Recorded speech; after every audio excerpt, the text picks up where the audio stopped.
What is going on, everybody? Welcome to the counted eighth episode of Collegeville Conversation. I'm your host, Jason Phelan. Now, throughout the past few weeks, the sports world has been pretty crazy.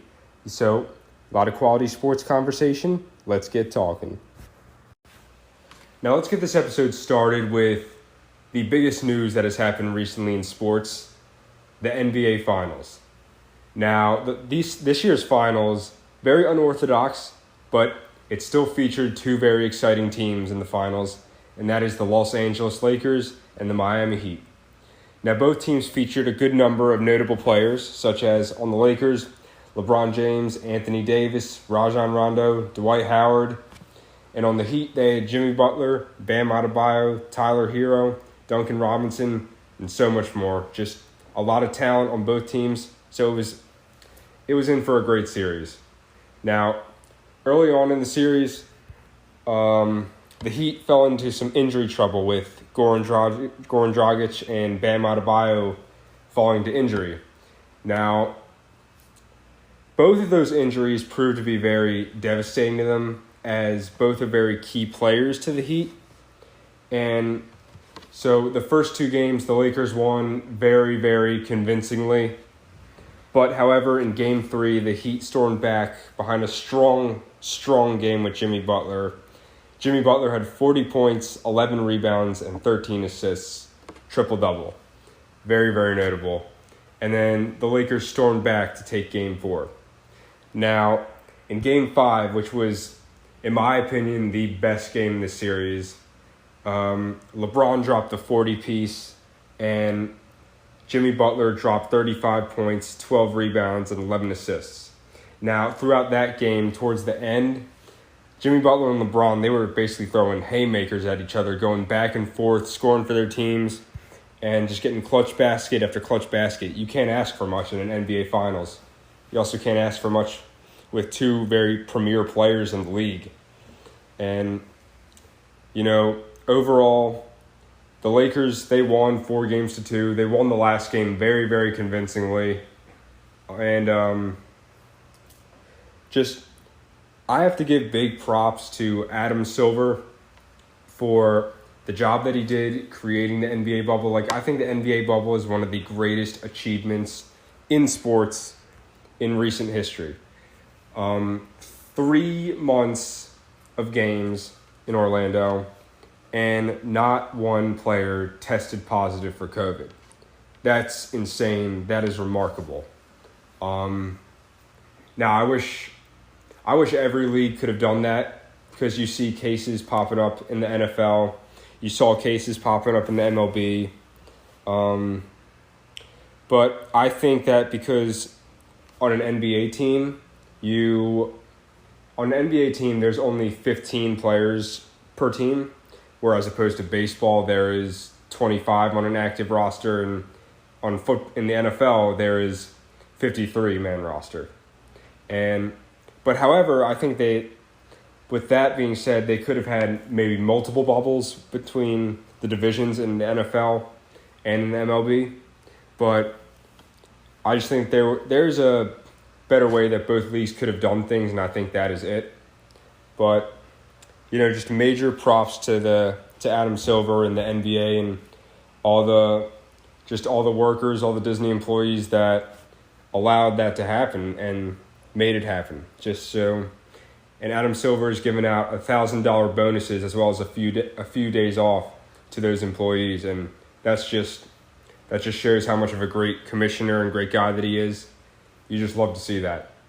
Now, the MVP for both teams this finals, obviously LeBron won the finals MVP, which puts him with Michael Jordan as the only players to have won 4 finals MVPs at least.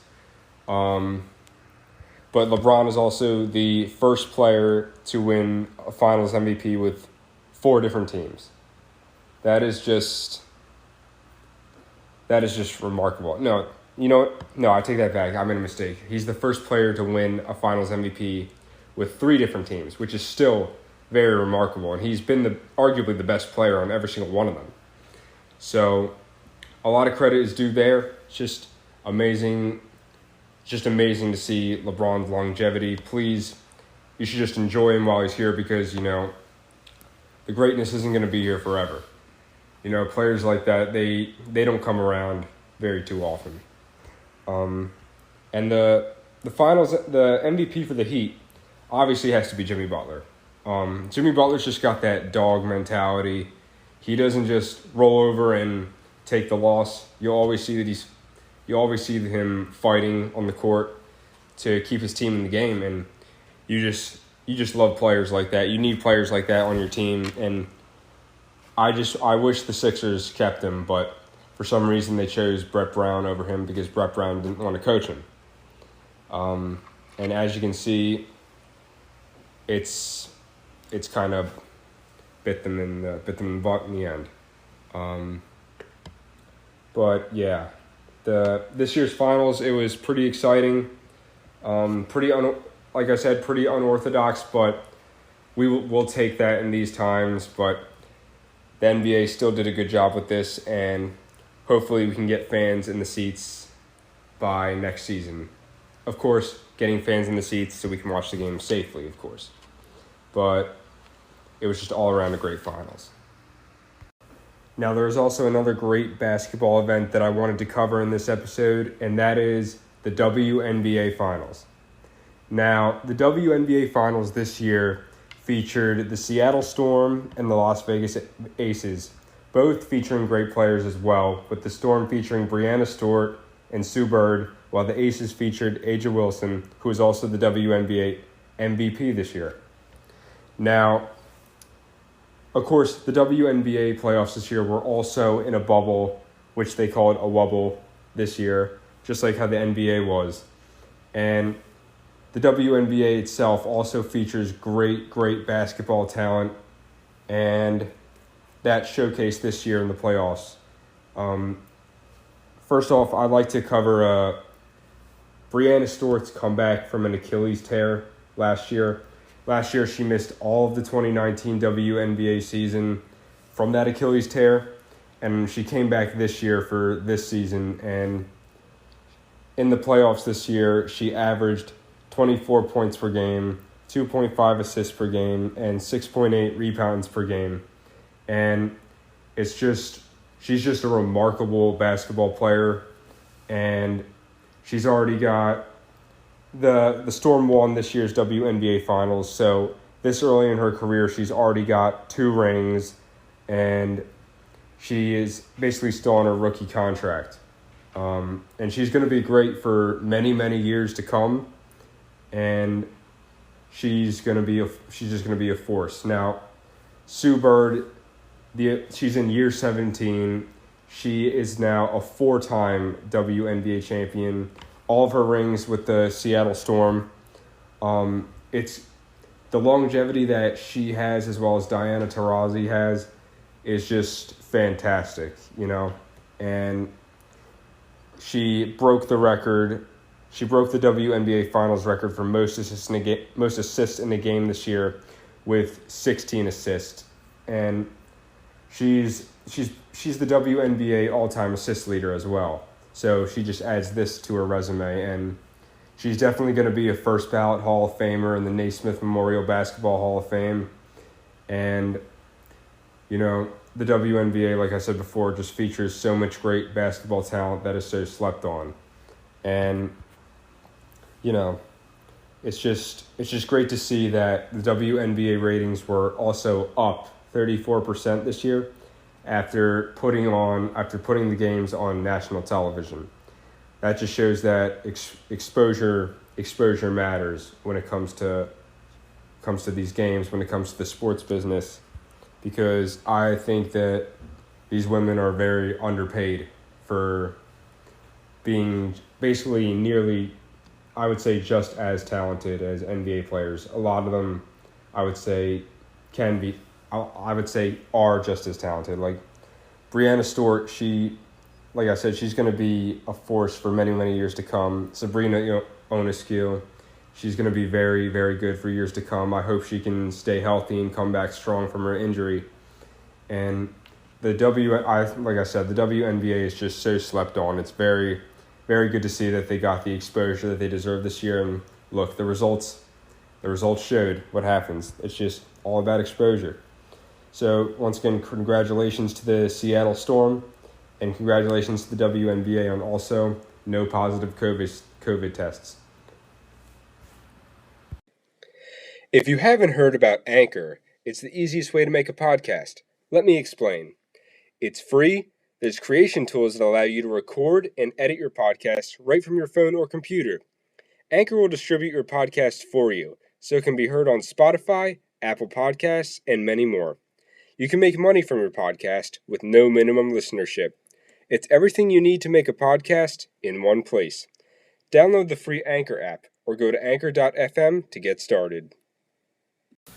So the last segment that I wanted to get into on this episode is, talking about the fact that Doc Rivers has been named the next head coach of the Philadelphia 76ers.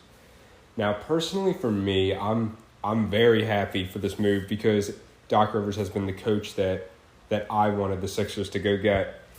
And, to give you a background on Doc Rivers, he started off his NBA head coaching career as the head coach of the Orlando Magic in 1999.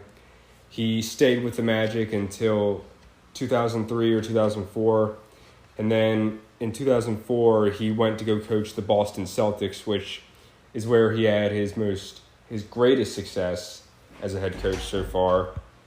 And he won the 2008 NBA Finals as a head coach of the Boston Celtics. That team was just really special. It had Paul Pierce, Kevin Garnett, Rajon Rondo, Ray Allen.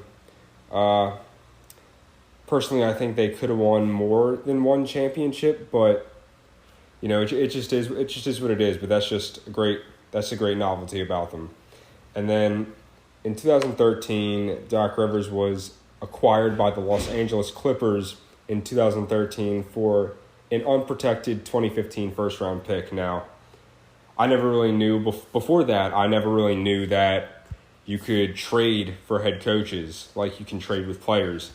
But I guess you can. And so now he got fired by the Clippers this past season after a pretty disappointing postseason by the Clippers. They blew the 3-1 lead to the Denver Nuggets, which is very, very surprising.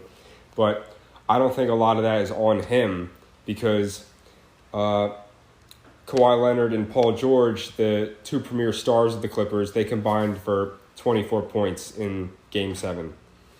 Paul George, he's not really known for his playoff success.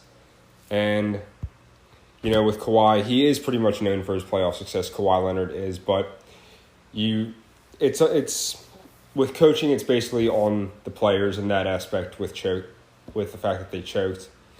But yeah, Doc Rivers was fired after that series, and a couple of days later, the Sixers called him and they picked him up, and I couldn't be more happy about that. Overall, Doc Rivers has a 943 to 681 overall win-loss record as a head coach. But the Sixers also considered Mike D'Antoni of the Houston Rockets, Ty Lue, among other coaching candidates like Nate McMillan, and a lot of teams such as the Rockets and the Clippers, of course.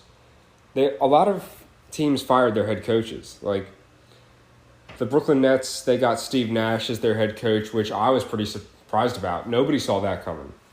But I think Nash can be a very good head coach considering his basketball IQ, the fact that he is one of the greatest true point guards of all time.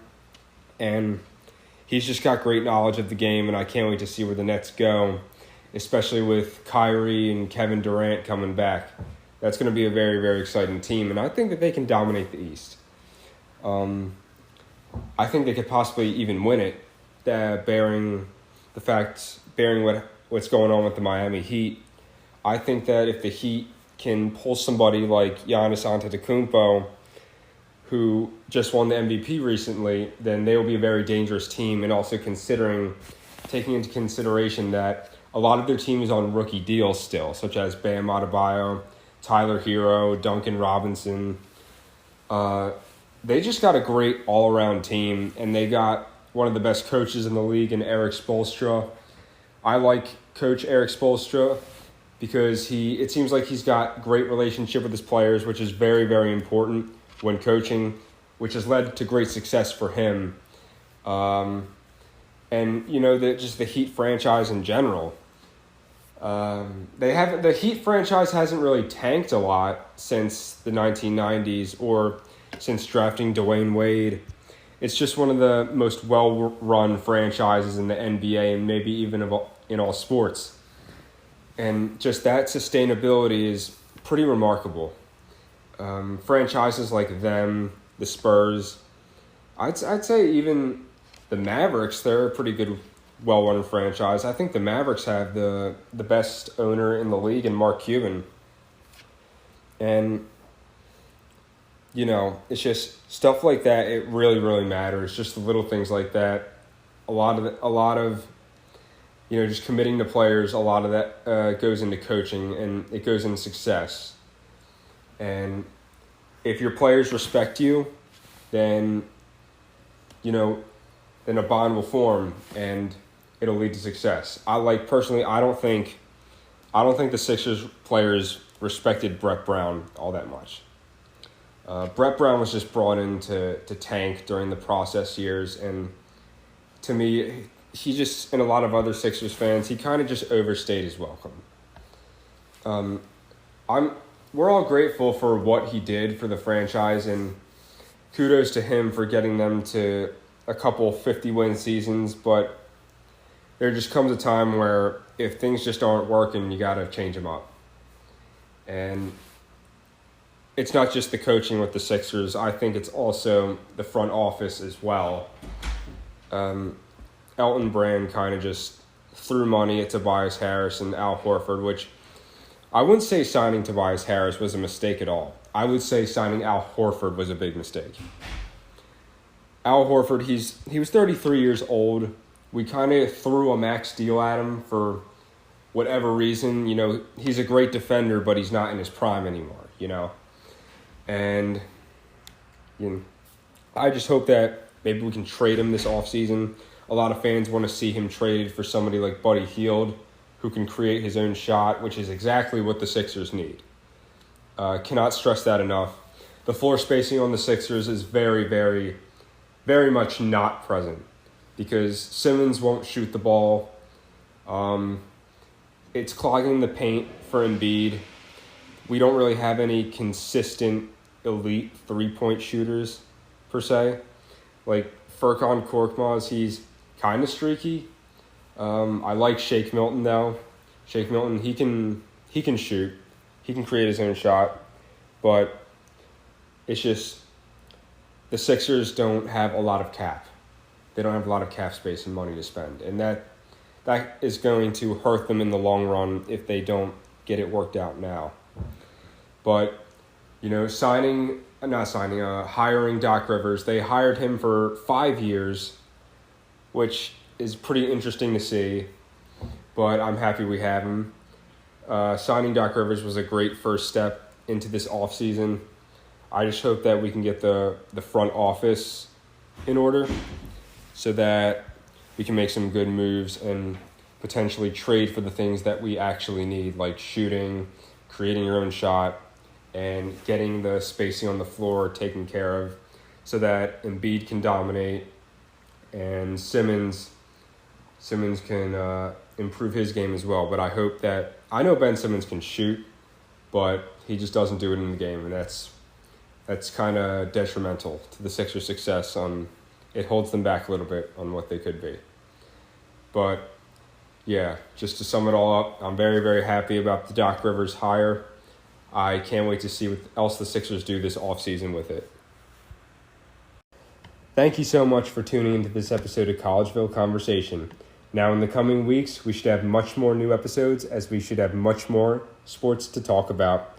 The offseason is coming up in the NBA and the WNBA, and also the World Series is coming up as well in baseball. Much more to cover, so we'll get talking on that. Thank you so much for tuning into this episode of Collegeville Conversation. As always, I'm your host, Jason Phelan.